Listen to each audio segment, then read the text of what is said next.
संत पेतरुस का दूसरा पत्र अध्याय 2 वचन संख्या 9, 10 और 11।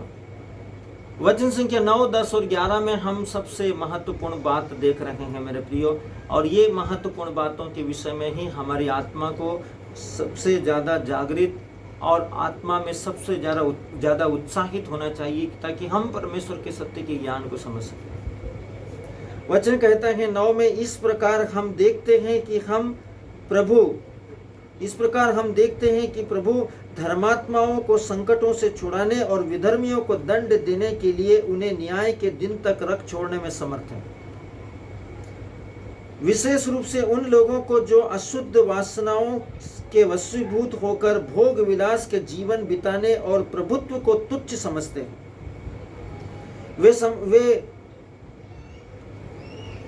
वे उद्धत एवं घमंडी हैं और स्वर्गीय सत्वों की निंदा करते रहते हैं और नहीं डरते, जबकि स्वर्गदूत जो उन लोगों से कहीं अधिक समर्थ और शक्तिशाली हैं, प्रभु के सामने उनके विरुद्ध निंदात्मक अभियोग नहीं लगाते।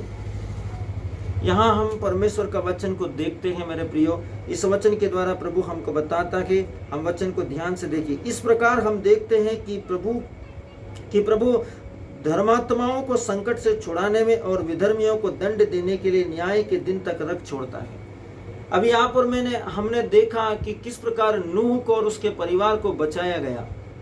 क्यों? क्योंकि परमेश्वर का दृष्टि में नूह और उसका परिवार एक धर्मी व्यक्ति था, एक धर्मी प्रचारक था, परमेश्वर का एक धर्मी अगवा था, और उसने अपने समय के लोगों के बीच में परमेश्वर की धार्मिकता का प्रचार किया, परमेश्वर की सत्यनिष्ठा का प्रचार किया, परमेश्वर की विश्वास योग्यता का प्रचार किया, परमेश्वर के वचन और उसकी पवित्रता का प्रचार किया। लेकिन उस समय के विधर्मी और अधर्मी लोगों ने, असत्य लोगों ने, जो असत्य से प्रेम करते थे, जो पाप से प्यार करते थे, उन लोगों ने क्या किया? धर्मी नूह और उसके परिवार को सताना शुरू कर दिया। सदोम और गमोरा के समय हमने देखा मेरे प्रियो, परमेश्वर का वचन बताता है लोत और उसका परिवार धर्मी परिवार था। बाकी सब लोग क्या थे? अधार्मिकता के प्रिय चाहने वाले हो गए थे। वो लोग अधर्मी हो गए थे, विधर्मी हो गए थे, वैश्य हो गए थे, पापी हो गए थे, व्यभिचारी हो गए थे, वासनाओं से लुप्त हो गए थे और बुरी इच्छा शक्तियों से परिपूर्ण हो गए थे। उनके बीच में परस्त्री गमन, व्यभिचार कितना भयानक तरीके से बढ़ गया था। उनका पाप का प्रभाव इतना ज्यादा हो गया था कि परमेश्वर सर्वशक्तिमान ईश्वर अपने आप को रोक नहीं पाया, और परमेश्वर ने उनके पापों का प्रतिफल उनको दिया। स्वर्ग से आग बरसाकर, आसमान से आग बरसाकर परमेश्वर ने सदोम और गोमोरा को नष्ट कर दिया। किंतु परमेश्वर ने धर्मी लोत को सुरक्षा प्रदान की, उसकी रक्षा की। वचन हमको स्पष्ट तरीके से बताता है कि राजा नबूकदनेस्सर के समय में, सद्रक, मेशक और अबेदनगो के समय पूरा शहर का शहर राजा का मूर्ति के सामने और राजा के सामने घुटनों पर आकर दंडवत हो गया। लेकिन सद्रक, मेशक, अबेदनगो प्राण देने के लिए तैयार हो गए। उन्होंने मरने के लिए तैयार हो गए, मरने के लिए अपना जान देने के लिए तैयार हो गए। वो मौत से नहीं डर रहे थे। क्यों? क्योंकि वचन क्या कहता है? वचन को देखिए, आप वचन को जानेंगे तब आपको वचन मिलेगा। वचन कहता है कि उससे मत डरो जो केवल शरीर को मार सकता है, बल्कि उससे डरो जो शरीर और आत्मा दोनों को मार सकता है। उन्होंने परमेश्वर के सामने अपने आप को समर्पित किया, परमेश्वर के सामने अपने आप को रखा, परमेश्वर के सामने अपने आप को अर्पण किया और परमेश्वर से कहा, प्रभु यदि तू हमें बचाए या न बचाए तो भी तू ही हमारा ईश्वर है। हम तुझे छोड़ और किसी को अपना ईश्वर नहीं मानेंगे। वो प्राण देने के लिए, मर जाने के लिए, जलती हुई आग की भट्टी जिसका तापमान सामान्य से 7 गुना अधिक था, उसमें जाने के लिए स्वेच्छा से तैयार हो गए। जब उन्हें आग की भट्टी में डाला गया, प्रभु क्यों अपने लोगों को सुरक्षा प्रदान करता? परमेश्वर बताता है जो उसकी दृष्टि में धर्मी है, प्रभु उनकी रक्षा करता है, उनको बचाता है, और विधर्मियों को, अधर्मियों को आग में, नरक की आग में दंड देने के लिए, उनको नरक की आग का दंड देने के लिए उनको न्याय के दिन तक रख छोड़ता है। उसका प्रतिफल परमेश्वर बताता है। जब वे लोग आग की भट्टी में गए, उन्होंने पाया जैसा उनका विश्वास था कि हमारा परमेश्वर हमको बचाने में समर्थ है, आग की भट्टी में उनके बंधे हुए हाथ और पैरों की रस्सियां जलकर राख हो गई। लेकिन वे बच गए। उन्होंने पाया कि वहां 2-3 जनों को, सद्रक मेशक अबेदनगो के साथ में एक और व्यक्ति को भी उन्होंने देखा। वही बात परमेश्वर यहाँ पर हमको बताता है, वे उद्यत एवं घमंडी हैं और स्वर्गीय सत्वों की निंदा करने के लिए, निंदा करने से नहीं डरते, जबकि स्वर्गदूत जो उन लोगों से कहीं अधिक समर्थ और शक्तिशाली है, प्रभु के सामने उनके विरुद्ध निंदात्मक अभियोग लगाते हैं। सर्वशक्तिमान ईश्वर का वचन हमको स्पष्ट कहता है कि परमेश्वर का वचन कहता है कि वे उद्दंड और घमंडी है और स्वर्गीय सत्वों की निंदा करते हैं, जबकि स्वर्गदूत जो उन लोगों से कहीं अधिक सामर्थ्यशील, शक्तिशाली है, प्रभु के सामने उनके विरुद्ध निंदात्मक अभियोग नहीं लगाते हैं। परमेश्वर सर्वशक्तिमान ईश्वर का वचन कहता है, सर्वशक्तिमान परमेश्वर के जो दूत है, परमेश्वर के जो स्वर्गदूत है, वो कहीं अधिक शक्तिशाली है, कहीं अधिक सामर्थ्यशाली है, कहीं अधिक चिन्ह और चमत्कार दिखाने में, कहीं अधिक परमेश्वर का वचन का भविष्यवाणी या प्रोफेसी कर सकते हैं।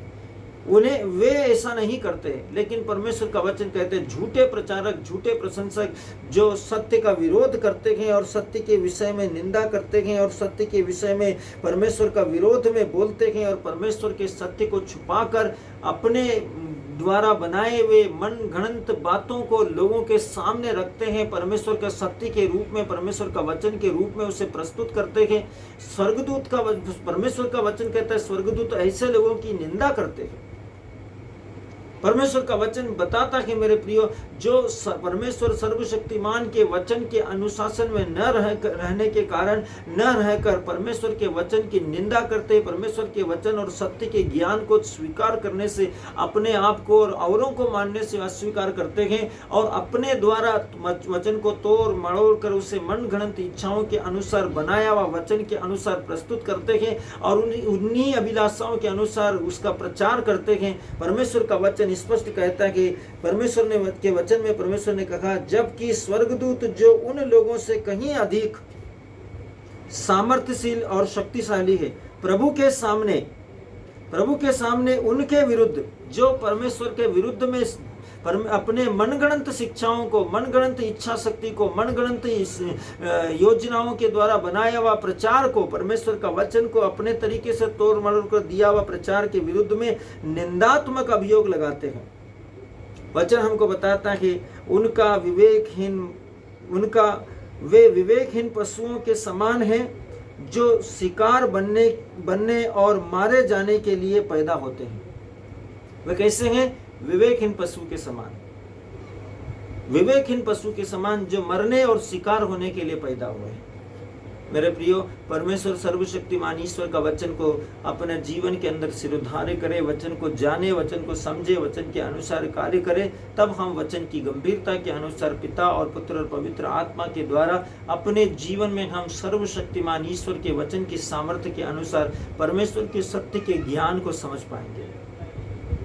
नहीं तो कोई भी हमको भ्रांत धारणाओं के द्वारा, मनगढ़ंत कहानी किस्सों के द्वारा, कथाकथित बातों के द्वारा और बहुत सारे प्रलोभनकारी प्रोफेसी या भविष्यवाणी या शिक्षा के द्वारा हमको भटका देगा। अब सवाल उठता है कि आप और मैं हम विश्वास कैसे कर बैठते हैं? उसका विश्वास होने का कारण यह है कि स्वर्गदूत हमारे बीच में जिस प्रकार से हम परमेश्वर का वचन का प्रचार करते हैं, शैतान ज्योतिर्मय स्वर्गदूत के रूप में हमारे बीच में प्रकट हो जाता है। ज्योतिर्मय स्वर्गदूत के रूप में, परमेश्वर के भव्य स्वर्गदूतों के रूप में हमारे मध्य में प्रकट होता है और वो बहुत से लोगों के विषय में भविष्यवाणी करता है, क्योंकि वो बहुत बुद्धिजीवी है, ज्ञानी है, बहुत समझदार है। और यही कारण है कि उसके द्वारा प्रचार होने के कारण बहुत सारे लोग परमेश्वर के सत्य के ज्ञान को समझने में असमर्थ होता है। उनकी बुद्धि नाश हो जाती है, उनकी बुद्धि मारी जाती है, उनकी बुद्धि चौपट हो जाती है और वो परमेश्वर का वचन को समझ नहीं पाते। और इसी कारण उनके बीच में चिन्ह और चमत्कारों के द्वारा वो उनके ऊपर जैसे जलती हुई आग के ऊपर कोई तेल डालता है या घासले डालकर उसको और भड़का देता है कि जब वे लोग उस भ्रमित करने वाली शिक्षाओं को सुनते हैं, उनके बीच में जब उन भ्रमित शिक्षाओं के अनुसार सब झूठे चमत्कार होते हैं, जो झूठे चिन्ह दिखाई देते हैं, जो झूठी भविष्यवाणियां पूरी होती है, जिसका परिणाम भविष्य में बहुत भयानक हो सकता है। अब वो उस समय तो उन बातों को नहीं जानते, लेकिन भविष्य में उन सब बातों को यदि वो अपने जीवन में पश्चाताप करे और पवित्र आत्मा से प्रकाशन मांगे तो उनको पता चलेगा कि उनके जिंदगी के अंदर की हुई भविष्यवाणियों के अनुसार आज उनका जिंदगी में परमेश्वर की उस भविष्यवाणी जिस पर वो परमेश्वर की भविष्यवाणी समझकर अपने जीवन को आशीषित समझते थे, आज उस भविष्यवाणी के कारण या उस चमत्कार के कारण जो परमेश्वर ने उनके सामने किए, जैसे परमेश्वर ने इजरायली लोगों की बियाबान में सुनसान स्थान में निर्जन प्रदेश में पुकार को सुनकर मन्ना के बदले उनको मटन दिया, मन्ना के बदले उनको मांस दिया, परिणाम क्या हुआ? भविष्य में उसके बाद में वो लोग क्या होने लगे? बीमार होने लगे और मरने लगे। भविष्यवाणी तो आपका जीवन में हो जाएगी, भविष्यवाणी तो आपके जीवन में पूरी हो जाएगी बलाम के समान, लेकिन परिणाम क्या होगा? आपका जिंदगी के अंदर आने वाले समय में वो भविष्यवाणियां आपके लिए दुख का, निराशा का और मृत्यु का कारण बन सकती है। प्रभु आप सबको आशीष दे, यीशु मसीह के नाम में शालोम। हालेलुया, हालेलुया, हालेलुया, हालेलुया, हालेलुया। हालेलुया। यीशु की स्तुति हो, ईश्वर को धन्यवाद।